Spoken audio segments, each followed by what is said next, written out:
వీటిలో ఏకత్వాన్ని మర్చిపోయి భిన్నత్వంగా తయారవడానికి శాఖలుగా ఇడిపోతూ వర్గాలుగా ఇడిపోతూ మనలో మనం విభేదించుకుంటా ఉన్నాం.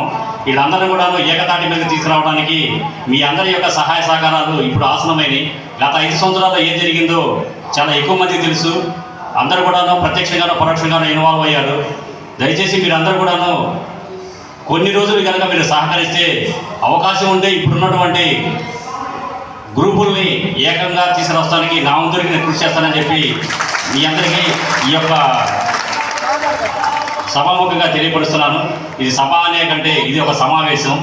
సభలో శ్రోతలు మాత్రమే ఉంటారు, లేదంటే చెప్పేవాళ్ళు మాత్రమే ఉంటారు. ఇక్కడ అందరూ కూడా ఇన్వాల్వ్ అవుతేనే, ఎందుకంటే దేవుడిని సూచించడానికి ఒక వ్యక్తి మాత్రమే ఉంటారు. మిగిలిన వాడు కూడా కోరస్ కలిపితేనే దాన్ని ఒక సమూహం అంటారు. అందువల్ల ఆ పదాన్ని నేను వాడలేదు. సో మీరందరూ కూడాను